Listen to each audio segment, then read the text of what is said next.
and welcome everyone for another weekly commentary here with StashAway. I'm honored to have our Chief Investment Officer here with me once again. Welcome, Freddy. Hi there. An eventful week. It's been so far already, right? On a multitude of fronts, actually. So there's a lot to discuss, especially with the Federal Reserve statements overnight, right? So that's one thing. But before we get into that, a couple obligatory things about our StashAway Academy that I wanted to mention. So on Monday, the 5th of August, we actually have a live webinar. So no matter if you can make it to our normal events during the week, this one is actually for you that can't always make it into the city to attend one of those. It's inside the app, so we talk a lot about how our app works. You can ask questions and see how the flow and everything goes. So that's on August 5th. You can find out more at stashaway.sg/events. And then on Saturday next week, there is it's on the 7th of August, so not Saturday, it's Wednesday. We have a seminar in Kuala Lumpur. That is about how to plan for your retirement. That will be from our Malaysia team. So if you want to sign up for this, you go to stashaway.my/events and you can sign up for that as well. Also, if you have questions, send them to support@stashaway.com. They will also point you in the right direction on how to sign up for those. With that said, Freddy, let's get right in it because actually there's a lot to discuss and we don't want them to get too long, those quick sound bites here. So Federal Reserve, maybe you can give the listeners a little bit of an insight there of what happened and why it's important actually, right? Right. We have yet another communications failure from Chairman Powell himself. Yeah. So the Fed has released a statement. The statement was exactly spot on with what the markets were expecting. So they cut rates by 25 basis points, so that they delivered what the market wanted. And the statements also mentioned that they're ready to stand behind to support the market when necessary. I wish he would have just leave it at that. But in the press statement, in the press release after the statement, Powell had to mention that it doesn't mean it's the start of an easing cycle. So that really spooked the market that that's it. You say you're going to stand ready to support, but if this is not the start of the easing cycle, then where are you going to be? Of course, we as professional investors here, we understood the Fed's point because you never wanted really to promote the idea that an easing cycle is happening. It actually means that there's something very, very wrong with the economy. That's why you say that. So the right thing to do is not to endorse the easing cycle. We get it, but to say in a press release in a straightforward manner and just that's sort of the market is taking it very wrongly. Yeah, so they were pricing in already further rate hikes also because the president always chimes in on all of these things, right? No, but I think look at his Twitter. Powell, but Powell probably put himself in this position himself too, right? Because Trump has been criticizing. Now you do a little, are you just giving in a little bit? But actually the economy is doing fine, right? The index were all the readings, the economic reading were actually really good again this week, right? So he puts himself in this position where, to be honest, from the economic data perspective, there's no case for a rate cut even right now. The economy is doing well. The reason for a rate cut is a bit of an insurance rate cut, given the buzz around the trade war and given the global cyclical slowdown in non-US markets.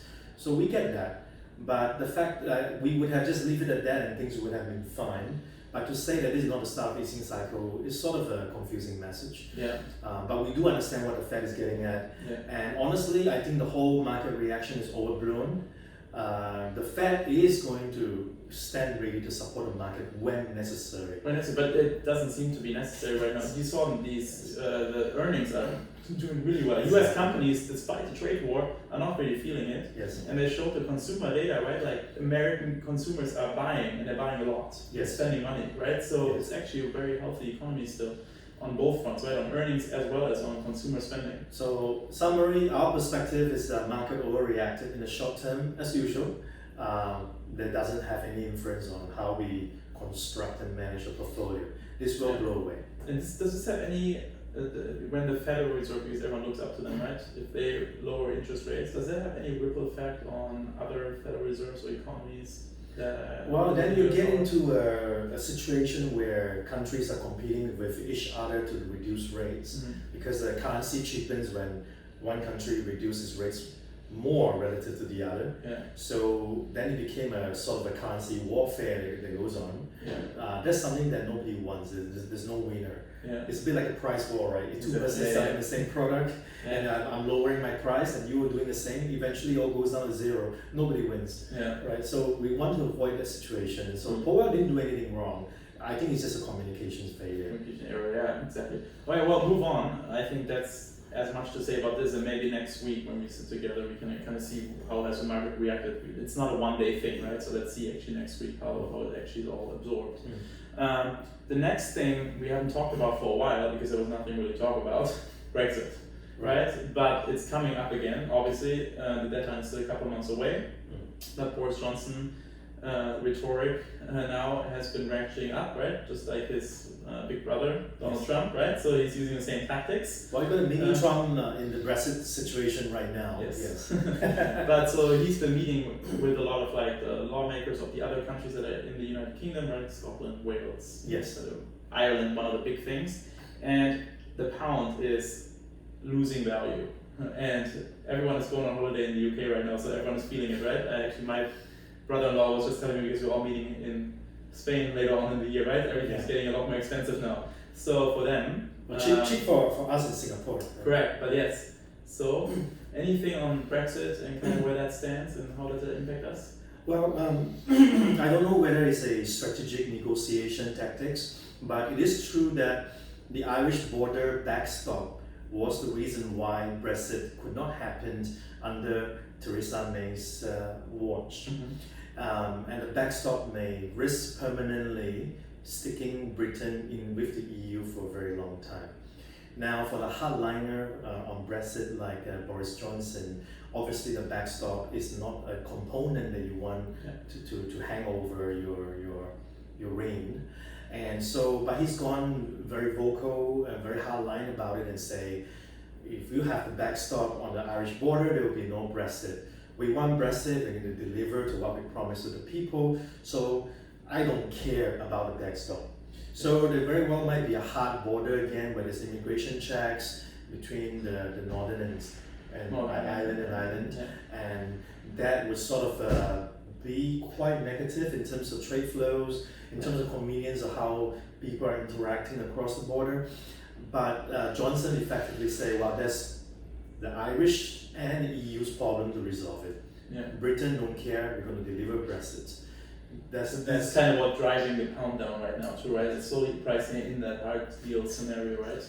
The no deal Brexit scenario, right? That's right, because the economic damage from not having a very fluid exchange between the two borders has to be factored in.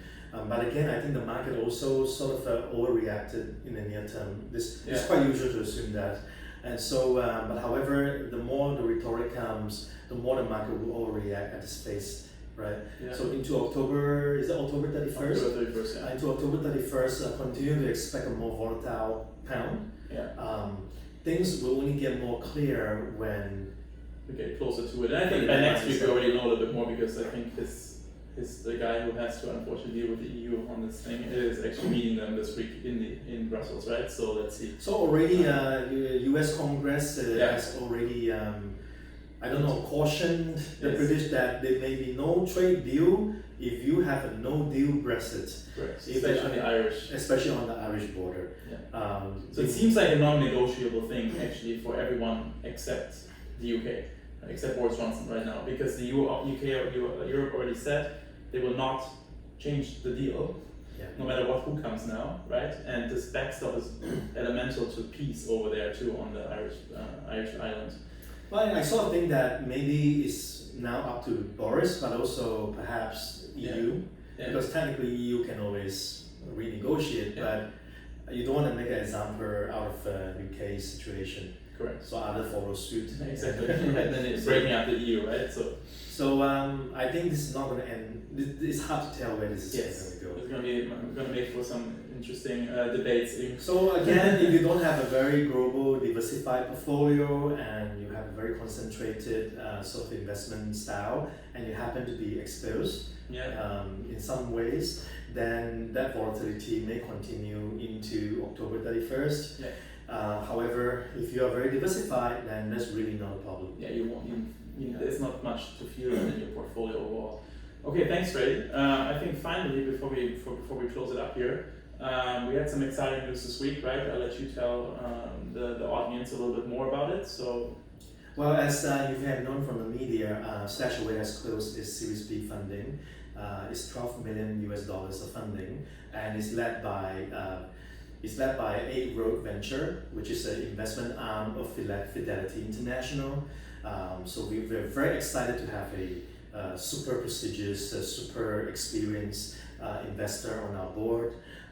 But what it means for you is even more exciting in the sense that with the funding and with the expertise that the new investors bring into the platform, we are now going to further, have more resources to innovate, to further innovate the products, to further broaden our products for different needs and different demographics, different countries. So I'm just extremely excited about what's going to come with StashAway. So on behalf of the team, I want to say a big thank you to our customers who's been with us for the last 2 years.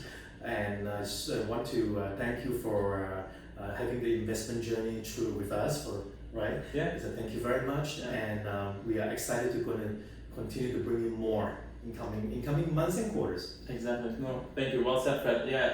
Again, thank you very much, everyone. So there will be a lot more coming up in the future, as Freddy mentioned. We're all excited about this. The whole team is as well. So thank you again very much for listening today. As always, any questions, concerns, happy for you to put them in the comments below. And otherwise, I wish you a good rest of your week and a great weekend if you listen to this on the weekend. And we'll both be back with you next week. So have a good day. Bye. Ciao.